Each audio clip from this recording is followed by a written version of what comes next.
A robot chef is learning to taste food as it cooks your meals. What? Well, that's the word in a report at StudyFinds. Like and subscribe, please. We really enjoy that.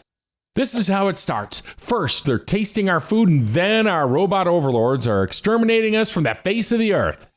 No, I'm sure this is leading to a wonderful goal and great outcomes, but this is just too much to not make fun of. So here we go. Yes, a robotic chef is learning how to taste food as it cooks to see if the meal has enough seasoning. The new machine can even change the taste of food depending on the individual tastes. Well, good for them. I already know how to do this, and my wife hates it when I taste the food when I'm cooking. How about let's teach one of these things to pick up dog crap in the backyard? That's something I can get into. Researchers at Cambridge University say this could one day lead to automated robots in food preparation that know exactly what tastes good to most customers. Okay, good goal.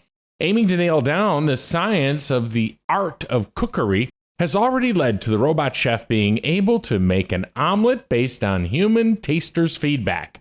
The team found that creating a taste-as-you-go approach improved the robot's ability to quickly and accurately assess the saltiness of a dish. To imitate the human process of chewing and tasting in their robot chef, the researchers attached a conductance probe, which acts as a salinity sensor to a robot arm. I hate to tell the sciencey types here, but there's way more to cooking than salt. Here's what they did. Oh wow, this reads like a menu description. The robot prepared scrambled eggs and tomatoes, varying the number of tomatoes and the amount of salt in each dish. And then we use the probe so the robot can pre-taste the dish in a grid-like fashion, returning readings in just a few seconds. Sounds yummy.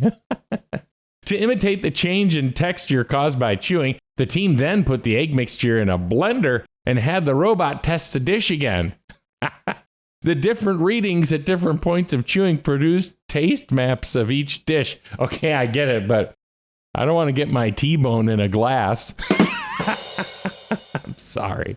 Okay, co-study author Dr. Arsen Abdullali, also from the Department of Engineering, said this: when a robot is learning how to cook, like any other cook, it needs indications of how well it did. We want the robots to understand the concept of taste, which will make them better cooks. In our experiment, the robot can see the difference in the food as it's chewed, which improves its ability to taste. Love ya, and glad you're working on it, but putting food in the blender is just not the same as chewing it, is it? I think the first thing we have to do is go to these researchers' houses and see how they cook. Here's your glass of T-bone.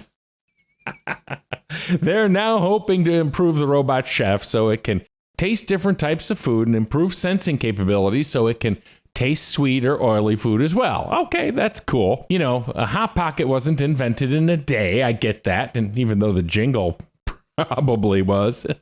Hot Pockets. You can check out more info on this and other studies by clicking the link in the description below and head over to StudyFinds.com.